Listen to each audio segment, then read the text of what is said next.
압도적 뉴스 콘텐츠 3프로 뉴스룸입니다. 안녕하세요, 이주호 기자입니다. 안녕하십니까, 류주호 기자입니다. 반갑습니다. 네. 자, 추석이 얼마 남지 않았어요. 네, 추석이 얼마 남지 않았으면은 수학을 잘해야 되는데. 참. 네.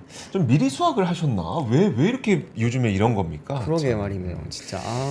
요즘 뭐 주식시장 수학도 그렇고. 네. 요즘 최근에 시장 가보신 적 있으세요? 실제 전통 시장이요? 시장, 뭐 쉽게 말하면 마트든 시장이든 네네. 장 보러. 예. 장 보러 가면 네. 너무 많이 비싸졌어요. 많이 비싸죠. 사실 그 며칠 전에 저희가 이제 그 인플레이션 2%대 됐다면서 이제 네. 부동산 빼고 약간 물가가 잡혀간다는 식의 이제 통계청 발표가 있어서 저희가 전달 드렸잖아요. 네. 욕을 엄청 많이 하시더라고요. 근데 이제 제가 약간 뭐 그러실 수 있겠지라고 했다가 네. 얼마 전에 이제 마트를 갔다가 욕한 이유를 알겠더라고요. 이게 우리가 2%라고 하니까 네. 뭐 물가 상승률이 줄었네. 준 건 맞는데 그 문제는 뭐냐면 작년에 얼마나 높았으면 이제 2%냐 그쵸. 이건 거잖아요. 네. 그러니까 절대 가격이 절대로 낮아지진 않았죠. 어쨌든 계속 올라가고 있는 거니까 사실 체감 물가는 뭐 네. 어마어마합니다. 특히 요즘과 같은 경우에는. 그러니까 이럴 때 주식 시장이라도 좀 좋으면 그래도 마음 한켠이 따뜻해질 수 있는데. 주머니가 드는 두둑한 느낌인데 또 그렇죠. 그렇지도 못합니다. 네. 자, 첫 번째 뉴스부터 한번 가보도록 하죠. 네, 첫 번째 뉴스는 이제 아파트 가격 상승세가 조금은 이제 잡혀져 간다라는 그런 이제 기사들이 조금 나오고 있습니다. 오늘 실제 이제 한국 부동산에서도 발표한 9월 첫째 주 주간 아파트 가격 동향 자료가 나왔는데요. 보니까 여전히 상승을 하고는 있습니다. 네. 상승을 하고는 있지만 이제 상승폭이 계속해서 줄어든다라고 말씀을 드렸었는데 3주 연속 상승폭이 계속 줄었습니다. 한번 표를 보면서 말씀드리면은 서울 아파트 가격 같은 경우에는 이제 전주 대비 0.21%가 오르면서 여전히 상승을 했지만 상승폭은 많이 준 것으로 지금 나타났습니다. 이제 서울 집값 같은 경우에는 8월 둘째 주 0.32% 오르면서 이제 5년 11개월 만에 가장 높은 상승폭을 기록을 했다가 최근에 이제 3주 연속 상승폭을 조금 줄여가고 있다고 합니다. 일부 선호 지역에서는 좀 매수세가 계속 유지가 되고 있기는 한데 다른 지역에서는 지금 좀 희비가 엇갈리고 있는 모습인데요. 서울 23개 자치구 가운데 가장 많이 오른 곳과 적게 오른 곳의 상승폭 차이가 4배에 달했다고 합니다. 다만 집값이 오른 지역에서도 단지에 따라서 가격을 낮추면서 좀 숨은 고르기를 하는 것도 있다고 하고요. 성동구 같은 경우에는 이제 0.43% 올라서 서울에서 그래도 가장 높은 폭의 상승세를 보여줬는데 그 중에서도 조금은 내린 곳도 있다고 합니다. 그래요? 성동구에서 대표적인 아파트 가운데 하나가 이제 한강변에 있는 트리마즈 아파트 있지 않습니까? 네. 동그랗게 생겨서 조금 되게 비싸고 연예인들 많이 사는 그 아파트잖아요. 네, BTS도 다 갈 수 있고. 없는 아파트. 네, 그 아파트 같은 서울숲 바로 경우에 앞에. 맞아요. 네. 한강뷰와 서울숲을 다 볼 수 있는 그 아파트인데 그 아파트 같은 경우에는 이제 전용 140제곱미터가 직전 거래가보다도 2억 원 낮은 45억 원에 이제 최근에 거래가 됐다고 합니다. 물론 뭐 여전히 높은 가격이지만 그래도 이제 가격이 조금 내린 곳도 있다라고 하고요. 또 이제 뭐 송파 오래 사셨으니까 잘 아시겠지만 네. 잠실에 이제 엘리트 네. 아파트들이 있지 않습니까? 네. 그 중에 리센츠 아파트도 최근에 이제 가격이 한 2억 원 가까이, 1억 2천만 원 지금 이제 낮게 거래가 되면서 어느 정도 이제 같은 상승폭을 보여주는 아파트 지역 안에서도 이제 단지에 따라서는 조금씩 가격 편차가 나타나고 있다라고 나왔습니다. 서울을 제외한 지역도 한번 보시면 다시 좀 띄워주세요. 인천도 0.13%가 올랐고요. 경기도 0.1%가 올랐습니다. 경북은 그대로 보합권이었고 전남도 보합권이었는데 옆에 지금 보시면은 파란색으로 되어 있는 지금 표를 좀 잠깐 보시면은 네. 이제 하늘색이 전주고요. 짙은 파란색이 이번 주의 상승률입니다. 보시면은 다 점점 지난주보다 올해가 그래프가 짧죠. 그러니까 위에보다 아래가 짧으면 상승폭이 줄어드는 거다. 그렇습니다. 네. 전주 대비 상승폭이 계속해서 줄어들고 있는 모습입니다. 대구 같은 경우에는 이제 하락폭이 0.07%로 전주보다 더 많이 하락을 했고요. 충남 같은 경우에도 0.04%로 전주보다 더 많이 하락을 했습니다. 네. 제주는 0.05% 하락으로 전주랑 똑같이 하락을 보여줬습니다. 지금 지방 같은 경우에는 계속해서 지금 아파트 가격이 빠지고 있는 게 맞는 상황이고요. 그러다 보니까 이제 서울과 지방, 특히나 이제 수도권 중에서도 서울과 이제 지방 간에 지금 보면은 양극화 현상이 좀 굉장히 많이 심하게 나타나고 있는 걸로 지금 보실 수가 있습니다. 다음 이제 전세 가격 한번 보시면은 네. 전세 가격도 이제 상승폭이 조금은 제한을 보이고 있다고 보시면 될 것 같습니다. 서울 같은 경우는 0.15%, 경기가 0.09%를 기록을 하면서 전주보다 물론 상승을 하기는 했지만 그래도 상승폭이 좀 줄었고요. 네. 인천이 조금 특이하게 0.3%가 오르면서 전주보다도 상승폭이 늘어난 상황입니다. 네. 대구 같은 경우는 0.07%로 지금 하락세를 기록을 했고요. 제주도 그리고 이제 세종, 대전 같은 경우에도 계속해서 전세가가 지금 빠지고 있는 상황이라고 보시면 되겠습니다. 그런데 지금 이번에 지금 이런 이제 아파트 가격들, 특히나 이제 매매 가격을 보면서 전문가들이 나오는 말씀을 하는 바로는 이제는 이제 9월 달부터 본격적인 이제 대출 규제. 네. 쉽게 말하면 이제 스트레스 DSR 2단계가 지금 도입이 되고요. 또 하나는 이제 전세에 대해서도 지금 좀 대출 규제가 나타나고 있지 않습니까? 그렇죠. 네. 이런 부분 같은 경우는 사실은 정부에서 직접적으로 내린 대출 규제는 아니고 시중은행들이 지금 은행마다 다르게 적용을 하고 있기는 한데 이게 대부분의 은행들이 지금 조건부 전세 대출 규제를 하고 있다 보니까 이 부분이 결국에는 전세 가격 하락 그리고 이제 매매 가격 하락에도 영향을 주지 않겠나라고 하는 지금 의견들이 나오고 있습니다. 근데 뭐 제 생각에는 네. 이제 시작을 했는데 그쵸. 이게 뭐 효과를 미쳤다라고 하기는 조금 이른 판단인 것 같고요. 아무래도 이제 살 사람들은 어느 정도 이제 많이 미리 구입을 하지 않았을까. 네. 특히나 이제 7월에서 9월 달로 스트레스 DSR 지금 적용 시기가 조금 미뤄졌잖아요. 네. 그러면서 이제 그 사이에 거래량이 특히나 7월 말 8월 초 때 굉장히 폭발적으로 늘어났거든요. 그때 아무래도 이제 웬만한 수요들은 다 이제 매매를 했던 것 같고 또 하나는 이제 전세 가격이 조금 하락세를 보이는 거는 이제는 이사철이 끝난 거죠, 사실은. 네. 학기 시작이 됐기 때문에 그 전에 대부분 이사를 완료를 하기 때문에 그에 따른 전세가도 조금 안정화를 가져갈 수 있지 않을까라고 보입니다. 근데 이제 제가 오전에도 좀 말씀을 드렸지만 지금 둔촌주공 아파트가 계속 지금 이야기가 언급이 많이 되고 있습니다. 네. 올림픽파크 포레원 아파트인데 여기가 지금 조만간 입주를 하잖아요. 근데 이제 조건부 전세 대출 규제가 여기에 왜 적용이 되느냐? 아니다, 우리는 괜찮다라고 하는 이야기가 커뮤니티에서도 날리고요. 뭐 기사라든지 제 영상에도 보니까 댓글에서 싸움이 났어요, 사실은. 근데 이게 왜 그런 말이 나오냐 하면은 은행마다 적용하는 기준이 다릅니다. 그러니까요. 이 조건부 전세대출 규제 같은 경우에는 쉽게 설명을 드리면은 이게 지금 시중은행이 5개가 있어요. 5개 시중은행 중에서 하나은행은 이거를 취급하지 않습니다. 네. 쉽게 말하면은 그냥 조건부 전세 대출이 돼요. 네. 그런데 이제 여기서 신한은행은 아직까지 해주고 있고요. 네. 대부분 다른 지역에서는 지금 신한은행이 오히려 제일 먼저 조건부 전세 대출 규제를 시작을 했는데 둔촌주공 아파트 같은 경우에는 아직까지 적용을 하고 있지 않고요. 네. 나머지 우리, 농협 그리고 이제 하나가 KB. KB 요 3개 은행이 지금 이제 둔촌주공을 상대로 지금 조건부 전세 대출 규제를 합니다. 네. 그러다 보니까 이제 사람들이 내가 가 보니까 되던데 아니다, 내가 간 곳에서는 안 된다라고 하는 그런 맞아요. 싸움이 벌어지고 있는 상황인데 그 싸우실 필요가 없어요. 은행마다 다른 건데 왜 그걸 네. 가지고 싸우세요? 네. 신한은행 가시고 하나은행 가시면은 아마 될 건데 근데 지금 그 은행들도 굉장히 불안할 거예요. 그럼요. 정부에서 지금 대출 총 규제를 뭐 하지는 않지만 할 것처럼 이야기를 하고 있기 때문에 금감원에서 지금 계속해서 체크를 하고 있다 보니까 대출 금액이 늘어나게 되면 부담스러울 수밖에 없거든요. 그러면 이제 만약에 신한이나 하나 쪽에 만약에 그들이 몰리게 되면은 거기도 막힐 수도 있겠죠. 막히죠. 네. 네. 그러다 보니 KB 쪽에서는 10월까지는 한시적으로 잠깐 뭐 적용을 하겠다라고 하기도 했고요.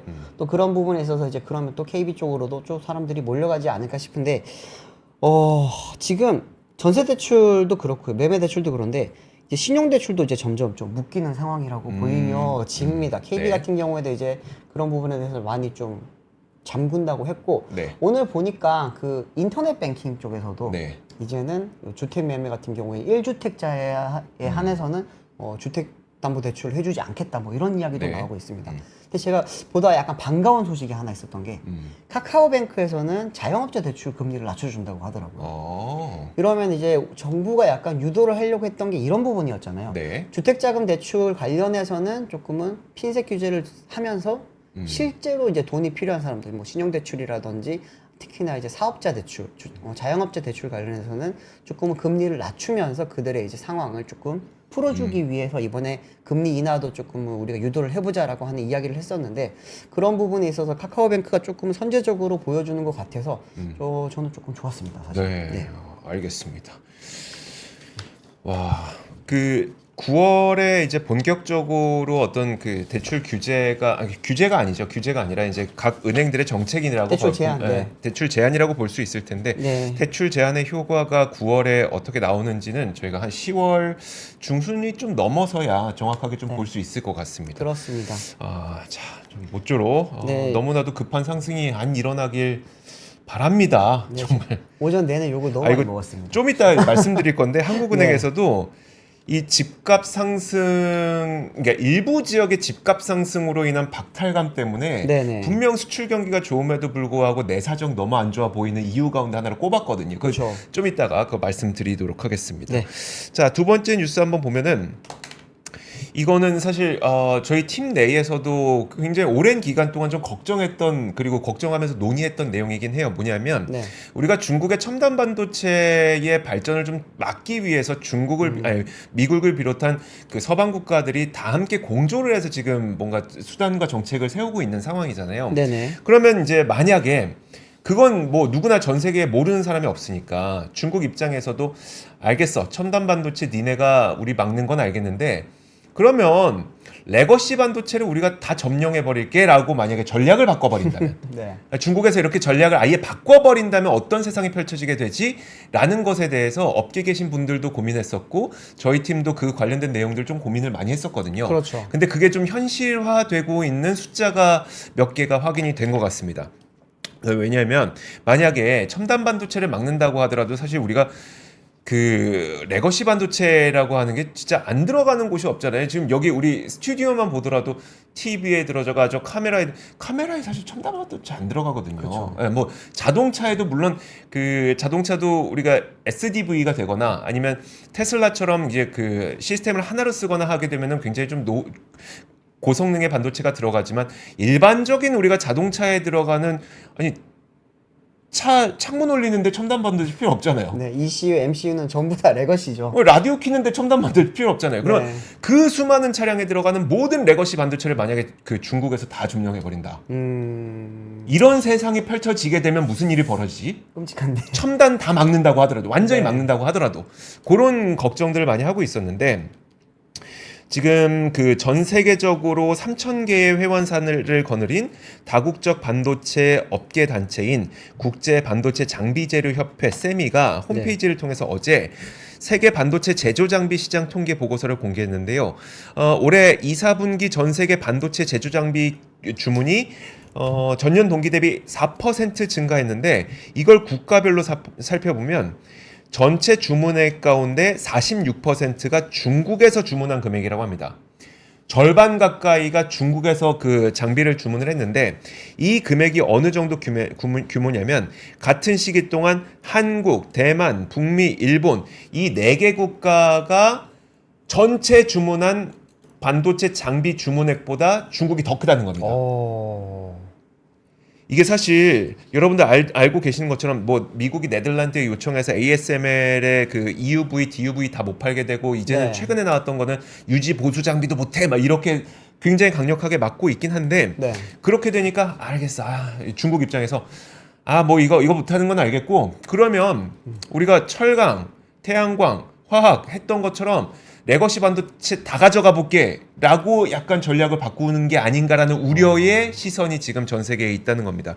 그래서 실제로 그 중국 업계가 이렇게 하고 있는 것에 대한 우려의 목소리를 내놓고 있는데 또 뭐가 나왔냐면 그 창신 메모리 같은 그 중국의 레거시 반도체를 많이 만드는 기업들 있잖아요. 네. 이런 기업들이 공격적으로 생산 능력과 생산량을 확대하고 있다는 겁니다.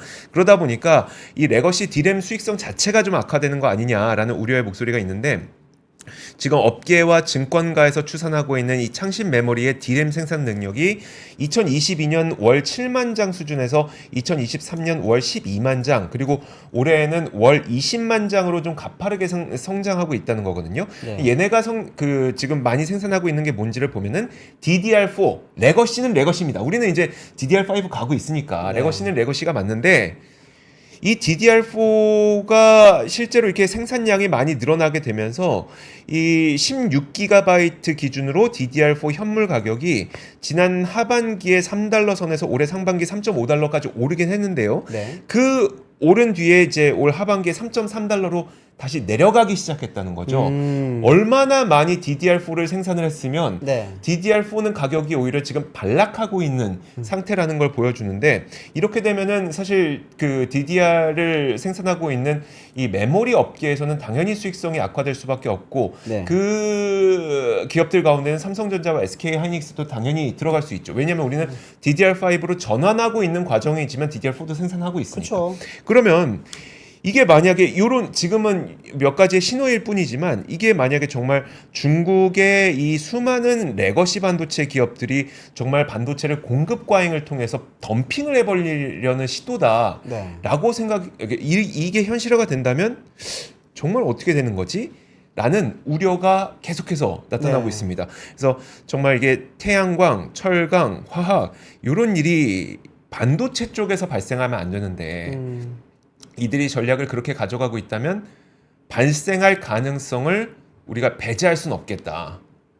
라는 이야기입니다. 지금 폴마이너님께서 말씀을 하셨는데 레거시면 가격이 경쟁력인 분야 아닌가라고 했잖아요. 사실 맞죠. 맞아요. 네. 저기는 이제 기술적 혜자는 거의 없어지는 상황이고 이제 결국에는 싼 제품이 그러니까요. 많이 공급을 받을 네. 수밖에 없는 상황인데 중국이 그런 거를 너무 잘해요. LCD 때 기억하시겠지만 정말 완전히 망가져 버렸잖아요. 우리나라 그렇죠. LCD 네. 사업 자체가 망가졌고 OLED로 넘어갈 수밖에 없었던 거기도 했고 요즘 뭐 철강 같은 경우에도 보면 우리 철강 업체도 얼마나 힘듭니까? 진짜 사실은. 힘듭니다. 네. 팔면 팔수록 지금 손해를 보는 상황까지도 왔다고 하니까.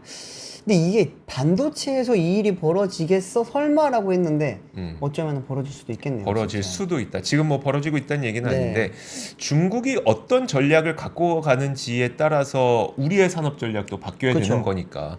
근데 만약에 그게 사실이라면 진짜 그래, 첨단 빼놓고 나머지 반도체 다 우리가 할게 라는 게 그들의 전략이라면 진짜 우리는 또 여기에 맞는 대응 전략이 필요할지 않을까라는 생각이 듭니다. 네, 이게 메모리는 우리가 좀 타격을 많이 받을 것 같고 비메모리 쪽에서는 또 일본도 타격 많겠네요. 그쵸. 일본이나 이제 독일, 네덜란드 쪽에 있는 사실 비메모리 기업들이 네. 많거든요. 네. 특히나 차량용 반도체 같은 경우에는 뭐 독일과 일본이 거의 대부분을 차지를 하고 있기 때문에 그쪽에서 만약에 좀 된다면은 영향을 미친다면은 그쪽 기업들도 많이 힘들어지지 않을까 싶네요. 네. 저희가 사실 코로나 때 차량용 반도체 부족해서 차 못 만들고 난리 났었잖아요. 그때 차량용 반도체 기업들의 주가가 뭐 날라갔었죠. 네.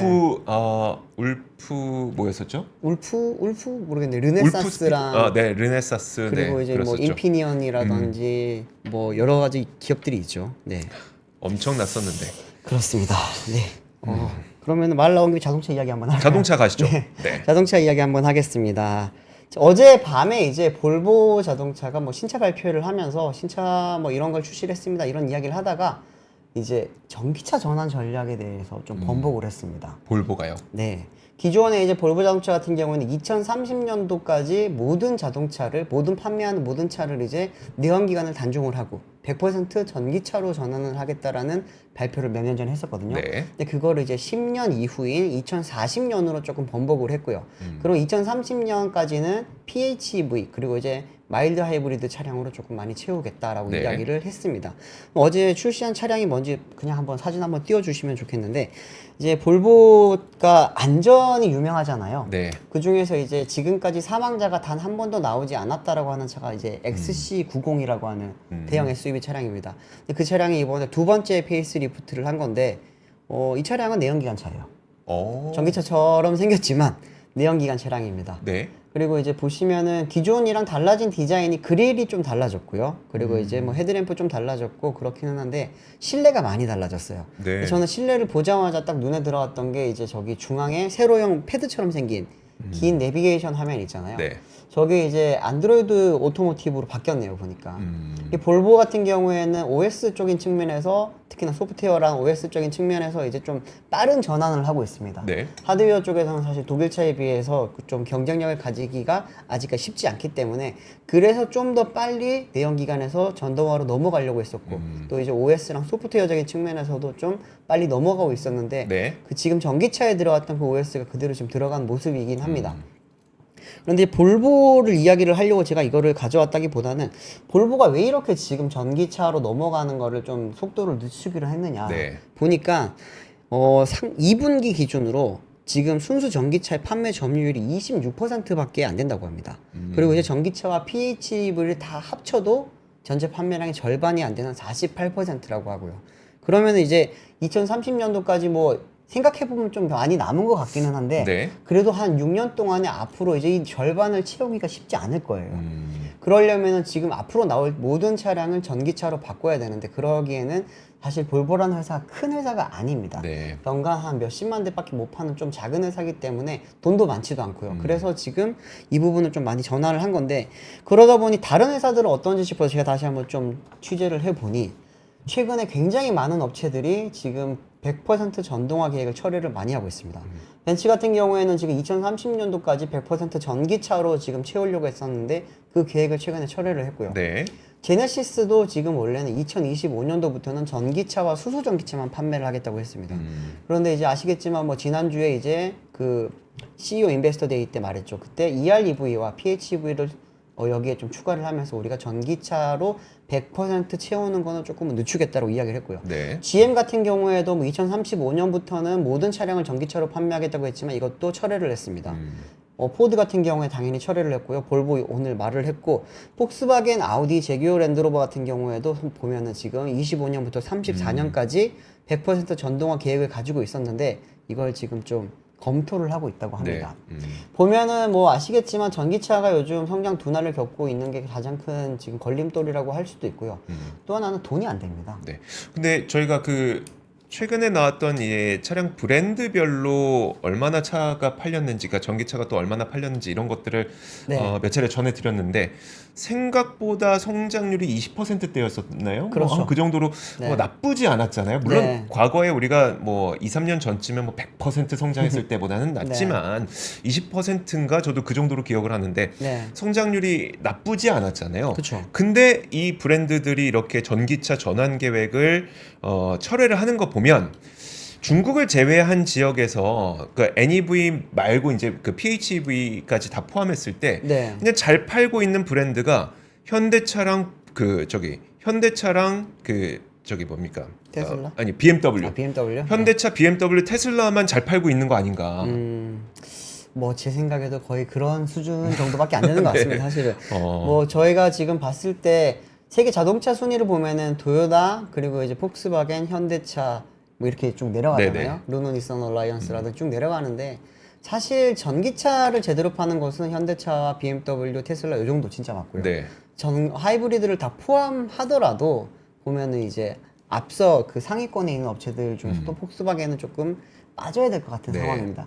사실 폭스바겐은 지금 우리가 지금 많이들 알고 있는 하이브리드 방식의 차량이 없어요.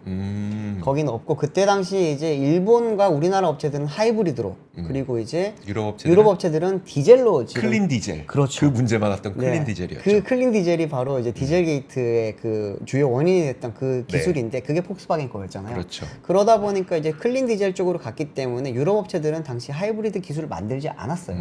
그러다 보니까 이제 좀 많이 갈렸는데 이후에 PHEV는 사실 기술을 거의 갖고요. 네. 그러다가 지금 전기차로 바로 넘어가려고 했다가 지금 상황이 안 좋아서 사실 약간 백을 했잖아요. 네. 그래서 지금 보니까 디젤은 더 이상 클린이라는 이름을 붙일 수가 없게 됐고 근데 이제 하이브리드는 사실상 클린이 아직 많거든요, 네. 사실. 그러다 보니까 이제 토요타라든지 현대차 같은 경우에 지금 조금 많이 분위기가 좋아지고 있고 오히려 유럽 업체들이 조금 많이 힘들어 하는데 그 상황에서 BMW가 조금은 특이합니다. 네. BMW 같은 경우에는 다른 기업들이랑 약간 반대로 가는 정책을 썼거든요. 모든 업체들이 이때 이제 내연기관을 단종을 하고 100% 전기차로 넘어간다고 했을 때 네. 그때 BMW는 그랬어요. 저희는 내연기관 계속 할 건데요. 그랬어요. 네. 그랬다가 지금 이제 철회를 해서 지금 전략을 다 바꾸고 있는 상황이잖아요. 이 상황에서 BMW는 최근에 우린 전용 플랫폼 만들 건데요. 라고 하는 이야기를 했습니다. 아직까지 내연기관 단종한다는 이야기는 안 했는데 네. 우리는 내연기관 플랫폼으로 전기차 만들 건데요. 내연기관 단종 안 할 건데요. 라고 했다가 최근에는 우리도 전용 플랫폼 만들어서 전기차 내놓을 거예요. 까지 왔거든요. 네. BMW 전략 되게 특이해요. 지금 전 세계적으로 봤을 때 토요타도 되게 특이하고 네. 현대차는 우리는 모든 걸 합니다요. 사실은. 그렇죠. 우리는 고객이 원하는 모든 차량들을 다 만들겠습니다가 현대차의 그런 전략인데 사실 지금까지 EREV 하나 없었거든요. 네. 근데 이제 EREV까지 2026년도가 되면은 추가가 돼요. 정말 모든 종류의 파워트레인을 다 전 세계에서 네, 그렇습니다. 그렇게 될 것 같습니다. 자, 그리고 네. 혹시 다 됐을까요? 네, 다 됐습니다. 네, 그러면 다음 뉴스도 한번 보도록 하겠습니다. 다음 소식은 제 헤드라인 한번 올려주시면 체감 경기 나쁜 이유 드러나. 보통 이게 뭐 무슨 뭐뭐 드러나라고 네. 하면은 보통 광고 기사죠. 근데 이건 광고 기사는 아니고 네. 그 한국은행에서 그 하는 조사국 조사총괄팀 이종웅 차장과 김윤재 조사역이 이 하는 블로그에다가 오늘 게시한 내용이 상당히 좀 시사가 많이 되고 있습니다. 네. 제목은 일단 경제 지표의 그늘 체감되지 않는 숫자라는 제목의 글이었는데 여기에서 도대체 그 뭐 경제 지표로 나타나는 수출 지표나 이런 거 굉장히 좋은데 우리의 삶은 왜 이렇게 힘드냐 결국 체감 지표와 경제 지표의 차이가 이렇게 크게 나는 이유가 뭐냐에 대해서 되게 면밀한 분석이 좀 있었거든요. 근데 제가 사실 뭐 결론부터 말씀드리자면 내수가 정말 힘들다. 이게 첫 번째였었고 네네. 이렇게 내수는 힘든데 앞서 그 말씀드렸던 것처럼 수도권 일부 지역에서 나타나고 있는 부동산 급등 현상 때문에 이 상대적 박탈감이 굉장히 크게 나타나고 있다. 그쵸. 이 두 가지의 포인트를 저는 좀 봤거든요. 물론 이 안에는 훨씬 더 많은 내용이 있습니다. 이 포인트가 전부 다라는 얘기는 아니지만 그 내수가 정말 힘들다와 이렇게 내수가 힘든데 막 그 수도권 몇몇 지역에서만 지금 아파트 가격 급등 현상이 일어나고 있습니다를 저는 굉장히 큰 그 힌트로 봤는데 네. 일단 표를 몇 가지 한번 보시죠.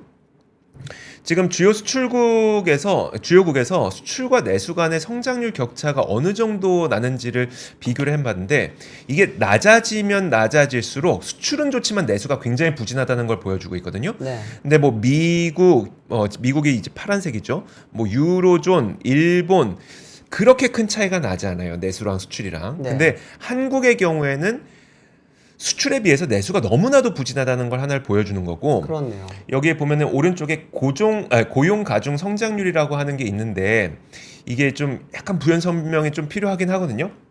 원래 지금 쓰는 그 개념은 아닙니다. 네. 2013년에 한은에서 사용을 했다가 2016년에 더 이상 못 쓰겠다고 하고 안 쓰는 개념인데 네. 이 고용 가중 성장률이라는 게 뭐냐면 아니 우리가 체감으로 이 GDP를 좀 느낄 수 있으려면 사람들이 취업을 많이 하는 곳에 가중치를 더 많이 둬야 되지 않겠느냐라는 개념에서 출발한 거예요. 그래서 취업이 많이 되는 산업의 가중치를 높이고 취업이 덜 일어나는 산업의 가중치를 낮춰서 GDP를 한번 산정해보자 라고 하는 게 이 고용 가중 성장률이라는 건데 이게 약간 부작용이 생겼던 게 뭐였었냐면 취업이 많은 산업의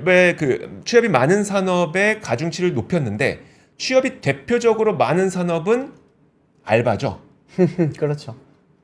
알바는 근데 네. 뭐 우리가 뭐 식당에서 서빙하고 닦고 뭐 계산하고 이런 게 알바가 그 가장 취업이 많은데 네.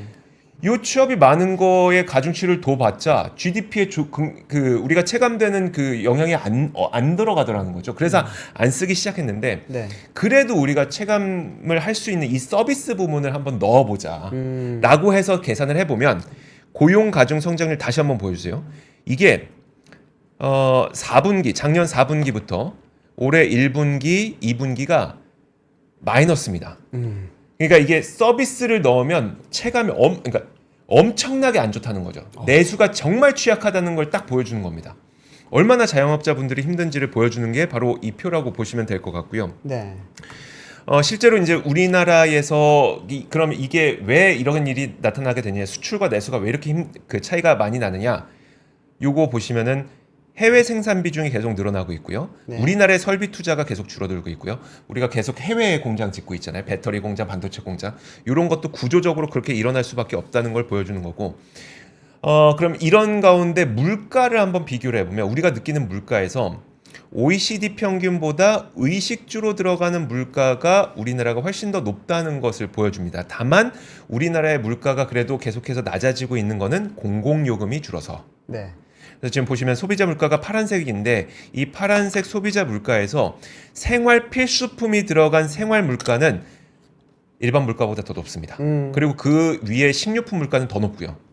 그러다 보니까 아무래도 우리가 생필품과 엔게이지 수라고 부르죠. 네. 생필품과 식료품의 가격이 전체 가처분 소득에서 차지하는 비중이 큰 우리의 서민들과 그리고 소득계층이 낮은 사람들은 훨씬 더 힘들게 이 경기를 느끼고 있다는 것이고요. 제가 아까 내수가 굉장히 힘들다고 했는데 네. 내수가 힘든 이유가 우리나라의 자영업자 비중이 상당히 높은 상태라는 거를 여기서 보여주고 있는 거고요. 다른 어느 산업보다도 다른 어느 국가보다도 자영업자 비율이 굉장히 높다는 걸 보여주는 거고요. 네. 그리고 이 자영업자분들의 대출 연체율은 높아지고 있는 거죠. 아. 그러니까 아까 말씀드렸던 것처럼 자영업자 비율이 굉장히 높아요, 우리나라가. 네. 그러면은 이 자영업자분들이 힘들면 체감 경기는 더 나빠지게 되고. 그렇죠. 근데 자영업자분들은 지금 고금리 때문에 대출을 못 갚고 있는데 여기에 취직하는 아까 앞서 보여드렸던 취직하는 취업자 수는 굉장히 많아요. 그쪽 산업에 서비스 산업에 가중치를 둬서 GDP를 산정하면 마이너스로 떨어지는 내수가 얼마나 안 좋은지를 보여주는 내용들이 쭉쭉 실려 있습니다. 야. 쭉쭉 실려 있습니다. 방금 전에 그 네. 자영업자 대출 그거 나타났던 거 보시면은 그림 16번 표 있잖아요. 네. 그래프 보시면은 지금 주황색 선이 지금 자영업자 대출 증가율이잖아요. 그렇죠. 그러면 이게 2023년 들어서부터 급격히 줄잖아요. 네. 그리고 이제 이때부터 연체율이 급격히 증가하거든요. 네. 이게 그때잖아요. 정부에서 코로나 때 이제 대출 풀었던 거를 그렇죠. 이제 본격적으로 걷어들이기 시작하면서부터 이제 더 이상 이제 대출을 받을 수는 없고 이때 네. 금리 많이 올랐잖아요. 또. 그렇죠. 네. 그러면서 연체가 막 증가를 하니까 실질적으로 지금 자영업자들의 삶이 거의 무너졌을 때가 저 때부터라고 볼 수 있겠네요. 그러니까 이런 상태인데, 그러니까 이러다 보니까 만약에 지금 뭐 이렇게 표현해도 되는지 모르겠습니다만 네. 어찌어찌해서 겨우겨우 이제 그 장사를 이어가고 계시는 자영업자분들도 굉장히 많을 거예요. 네. 근데 그런 분들 입장에서 그럼 그 근로자를 많이 고용할 수 있는지 그것도 참 힘들고. 그렇죠. 근데 그렇게 나는 힘들게 살고 있는데 지난 한 2달 동안 야 저기 뭐 서울 아파트 집값이 계속 올라간다 이런 뉴스는 계속 나오고 네. 그런 상황이라는 거죠. 물론 그 외에도 많은 것들이 있습니다만 네. 저는 이번 그래서 이 두 가지 포인트가 굉장히 좀 크게 다가왔습니다. 그런 것 같네요, 진짜. 걱정됩니다. 또 하나는 이제 지금 뭐 우리가 엔겔 지수 잠깐 말씀하셨지만 네. 엔겔 지수가 높으면 높을수록 사실은 저소득층이 맞아요. 엔겔 지수가 높거든요. 그런데 이제 전체적으로 지금 서민의 삶 자체가 그렇게 가고 있다고 하니까 나라의 국민 대부분이 좀 약간 힘든 게 많이 심해지지 않나라고 하는 게 좀 많이 느껴지네요, 진짜. 그러니까요. 알겠습니다. 참 오늘 너무 무거운 뉴스가 너무 많네요. 다음 소식 전해드리겠습니다. 다음 소식은 최근에 바이오 쪽 좀 좋은 이야기들이 많았잖아요. 네. 바이오 쪽 좋은 이야기들이 많았었는데 정부에서도 그러면 이런 좋은 분위기를 계속 좀 이어갈 수 있게 내년도 R&D 예산을 좀 대폭 늘려보자라고 하는 방안이 오늘 나왔습니다. 이제 과학기술정보통신부와 산업통상자원부, 이제 보건복지부 같은 경우에는 2011년부터 신약 개발 관련해 가지고 지금 뭐 범부처 국가 R&D 사업을 진행을 해왔는데요. 정부가 내년도에는 2조 1천억 원 규모의 이제 첨단 바이오 분야 R&D 예산을 바탕으로 해서 신약 개발 분야 이제 개방형 혁신을 지속적으로 지원을 하겠다라고 오늘 밝혔습니다. 네. 보면은 최근에 이제 어떤 거죠? 렉나자가 이제 좀 외국에서 좋은 이야기가 들려오다 보니까 네. 정부 쪽에서는 제2의 렉나자, 제3의 렉나자를 우리도 한번 만들어 보자 이런 이야기를 하고 있는 건데 렉나자 같은 경우에는 이제 국내 바이오 기업인 오스코텍의 자회사인 제노스코에서 이제 개발된 후보 물질이 유한양행으로 이전이 됐다가 이후 국내 임상을 거쳐서 존슨앤존스의 자회사인 이제 존슨앤존스 이노베이션 네. 난센이었죠. 그렇죠. 너무 네. 잘 아시죠? Yes. 네. 이전되면서 이제 좀 좋은 소식이 많이 들려왔는데 이런 부분이 지금 뭐 주식시장뿐만이 아니라 실제로 바이오 산업 자체에서도 이제 신약 개발에 대해서 기존에 많이 투입됐던 게 이제 조금 꽃피울 때가 됐다. 그리고 네. 이제 제2, 제3의 그런 좋은 제품들을 만들 수 있게 지원을 해보자라고 하는 게 이번에 정부의 좀 의지를 담은 예산 계획이었다고 합니다. 네. 좀 이건 좋은 소식이죠. 그럼요. 네. 네, 오늘 다 안 좋은 소식을 좀 전해드린 것 같아가지고. 네. 그 바이오 그러니까 이제 예전에 바이오는 우리가 정말 뉴스에 따라서 삥 올랐다가 또 뉴스 끝나면 네. 제자리 찾는 그런 거였다면 이제는 이제 오픈 이노베이션으로 해서 우리가 기술 수입부터 이제 그 임상 완료하고 다시 제품 판매까지 하게 되는 것을 하나의 어떤 그러니까 하나의 밸류 체인이라고 표현해야 될까요? 이걸 이뤄낸 그 오픈 이노베이션의 그 작품이기 때문에 네. 앞으로도 그런 케이스들이 좀 많아지게 된다면 기술 수출하는 기업도 나중에 로열티랑 러닝 개런티로 이제 계속해서 사업을 영위할 수 있게 되고 네. 또 판매도 할 수 있고 그다음에 그 해외 판매까지도 이루어질 수 있게 되는 파트너사와 함께 네. 그런 그 일들이 좀 구조적으로 좀 만들어지고 있는 것 같아서 우리나라도 제약회사가 좀 안정적인 투자처가 좀 될 수 있었으면 좋겠다. 그런 기반은 한번 닦이고 있는 것 같다라는 생각이 듭니다. 빅파마들은 안전한 투자처잖아요. 그렇죠. 특히 이제 글로벌 빅파마. 네. 근데 우리나라 빅파마는 우리 빅파마가 있나요? 그러니까 사실 저도 이제 바이오 쪽 분들 저는 사실 많이는 모르는데 한 번씩 만나서 이야기를 듣다 보면은 이게 개발할 때 결국에 필요한 거는 돈이 제일 많이 필요하고 맞아요. 이게 좀 어떻게 보면 밑 빠진 독에 물 붓기 형식처럼 보이지만 결국에는 자금을 계속해서 넣어주면은 결국에는 우리가 성공이 문제가 아니라 이제 그 빅파마로 넘기든 네. 사업화로 상용화 쪽으로 갈 수 있는데 이게 그 고개를 못 넘어서 중간에 포기하거나 아니면은 뭐 헐값에 외국에 판매를 하거나 이런 네. 경우가 되게 많다고 하더라고요. 네. 근데 이런 오픈 이노베이션 방식의 이제 이런 뭐 양산 뭐라고 해요? 그렇죠. 이걸 뭐라고 해야 될까요? 그러니까 말이 좀 어려운데. 오픈 이노베이션 방식이라는 게 사실 최근에 이렇게 좀 크게 부각된 것이기 때문에 이걸 좀 말로 표현하기가 좀 개방형 혁신 네. 좀 이상한데. 그러니까 개방형 혁신은 오픈 이노베이션 한글화 시킨 건데 어쨌든 이런 사업 구조를 만들어가는 것 자체가 이제 국내 바이오 산업도 이제는 어떻게 보면은 뭐 불안한 게 아니라 그렇죠. 조금 안정적으로 발전할 수 있는 그런 기틀 마련하고 있는 게 아닌가 그렇게 보입니다. 알겠습니다. 아까 제가 보여드리지 못했던 표 한 가지만 딱 보여드리고 네. 갈게요. 그 우리가 소득의 격차에 대한 그 주관적 인식이 우리나라가 유독 좀 높은 편인데 이거 한국은행에서 나온 거 실제 소득 불평등 추이를 보면은 상위 10%의 소득 비중이긴 합니다만 지금 이게 다른 국가에 비해서 좀 낮은 편인데 OECD의 다른 국가들에 비해서 우리나라에서 인식하는 소득과 자산에 대한 불평등 인식은 굉장히 높은 편이다. 요게 아까 제가 말씀드렸던 집값은 올라가는데 나는 힘들고 자영업자분들 힘든데 집값은 올라가고 요거를 딱 보여주는 표를 제가 아까 깜빡하고 못 보여드려서 요거까지만 한번 보여드리고 자 오늘 이 시간은 마무리 짓도록 하겠습니다. 자 그러면은 3프로 뉴스룸은 오늘 여기까지 하도록 하겠고요. 저희는 내일 같은 시간에 오도록 하겠습니다. 고맙습니다. 감사합니다. 박근영, 이선영, 사경인, 염승환 투자 마스터들의 세심한 케어로 건강한 투자 습관을 만드세요. 3프로 멤버십 3프로 앱에서 확인하세요.